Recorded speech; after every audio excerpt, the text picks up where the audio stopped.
Ayan, ngayon dumako tayo sa comparative analysis. Shara, anong masasabi mo na meron bang pagkakaiba o pagkakapareho ng curriculum na pinuntahan mo sa Pilipinas? Sa Canada kasi, kung tayo dito sa Pilipinas, may national curriculum. Sa Canada kasi, wala silang national curriculum. Ang curriculum nila ay nakadepende dun sa lugar o probinsya. So, iba't ibang curriculum yung bawat lugar o probinsya. Pero, meron naman din mga pagkakaparehas yung tinuturo o kung ano yung layunin ng mga curriculum sa bawat lugar sa kanila.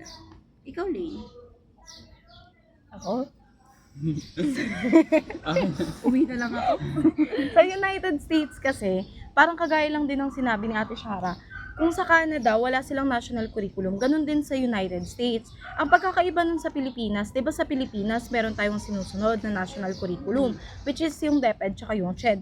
Pagdating sa United States, wala silang sinusunod na ganun. Nasa lugar or nasa municipality kung ano yung susundin nila or ano yung magiging pagtatakda nila pagdating sa standards tsaka sa curriculum na gagamitin.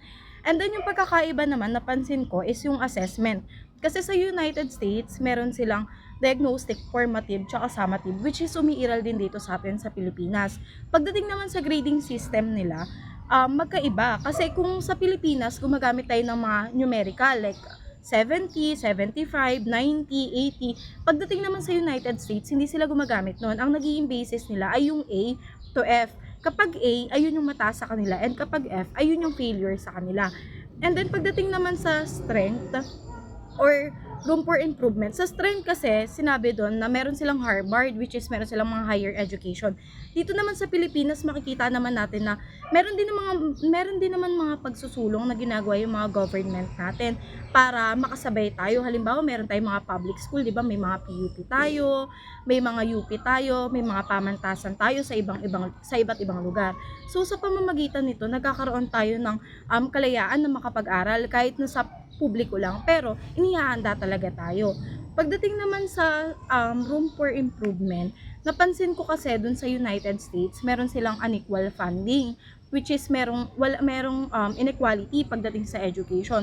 Dito naman sa Pilipinas, feeling ko naman meron naman tayong equal funding pagdating sa iba't ibang lugar na binibigyan kasi meron naman tayo isang national curriculum na sinusunod. Siguro ang may mga pagkakataon lang na kapag maliit yung lugar, mas maliit yung pondo na ibinibigay pagdating sa edukasyon. Hindi kagaya sa mga malalaking lugar o sa mga malalawak mas maraming tao na lugar, syempre pagdating sa edukasyon, mas malaki yung binibigay na fund sa kanila. Sa inyo naman, Asi? Sa South Korea naman, parehas lang naman sa Philippines. Meron silang sinusunod na bansa na curriculum. Pero ang ano lang sa improvement siguro, parehas lang sa Pilipinas na kailangan academic pressure, tapos may competition sila. Tapos dun sa assessment naman, parehas na ginagamit yung numerical tsaka letter grades na A tsaka F. Tapos 80, 90 sa numerical. Parehas lang. Parehas ginagamit sa Philippines, sa South Korea. Tapos dun sa ano naman, muon sa Korea kasi is pagiging malikain. Hindi lang basta tinuturuan yung mga bata maging matalino. Dapat inaano din yung asal, yung kasaysayan, tsaka yung kasaysayan ng kultura nila. Sa'yo naman, Marinette. Sa akin, napansin ko na sa curriculum ng France ay may malaki siyang pagkakatulad sa curriculum ng Pilipinas na kung saan mas pinapokusan nito yung mga mag-aaral compare sa mga teachers. Tapos napansin ko rin na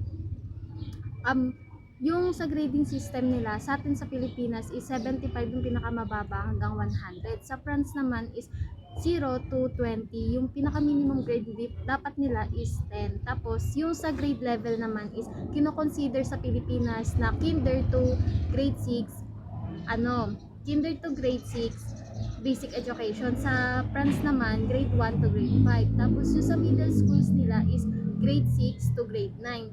Sa high school naman, dito pumapasok yung grade 10 to grade 12 na kung saan sa atin yung high school natin is grade 7 to grade 10. Uli ako pa, meron pa.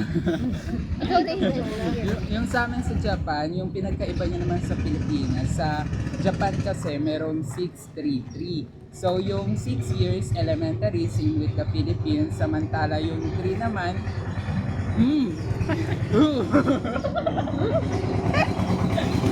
Ayan pala yun, kanina pa yan. sige post niyo. Hindi, ako niya. Cut na lang. Cut na lang. Ikaw naman, Raven. O ikaw naman, Raven. Ano meron sa inyo? ko. Hinintay ko naman. Ano? Ha? O ikaw naman, Raven, anong meron sa bansang pinuntahan mo? So dito naman sa Japan, yung pinagkaiba naman sa Pilipinas, sa Japan kasi meron silang 633. Sa atin kasi sa Pilipinas is 6, 4, tsaka 2. So yung 6 dito, same sa atin, elementary 6 years. Tapos yung 3 years sa kanila, tinatawag nilang middle school. Sa atin, junior high school. Tapos another 3 years sa kanila, tinatawag nilang high school. Pero sa atin, senior high school. So dito sa Japan, kapag naka-5 ka, mataas yun, high school. Pero sa atin sa Pilipinas, kapag naka-5 ka, bagsak ka. Tsaka mas binibigyan din nila yung necessary language, which is yung Japanese na language nila.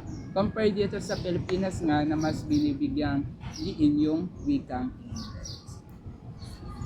Andy, ano napagtanto mo sa mga pinuntahan namin? Ayan, napansin ko sa bawat sinabi nilang mga o ibinahagi nilang mga impormasyon sa lugar na napuntahan nila, ay mapapansin natin ang malaking pinagkaiba ng Pilipinas sa kanilang mga curriculum. Ayan, dahil nga dito sa Pilipinas ay mayroon tayong iisa lamang curriculum na pang-national. Mamaya na ibang bansa rin mo na. Pero pati natin dyan. Dahil. Oh, yun naman eh. Meron na pa ba yan? No. Nangaras na rin eh.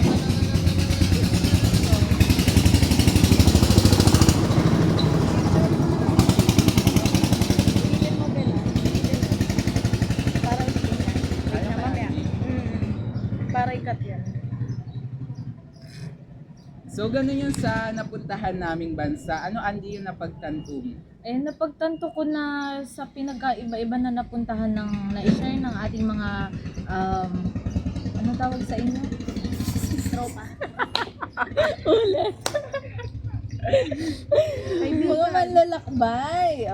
Yan, sa ating mga manlalakbay na mga kaibigan na pumunta sa iba't ibang bansa, napagtanto ko na malaki ang pinagkaiba ng Pilipinas sa mga lugar na napuntahan nila pagdating sa curriculum. Dahil napansin natin na kung sa mga bawat lugar na napuntahan nila ay may kanya-kanyang curriculum na ipinapatupad, dito sa Pilipinas ay may isa lamang curriculum o tinatawag natin national curriculum.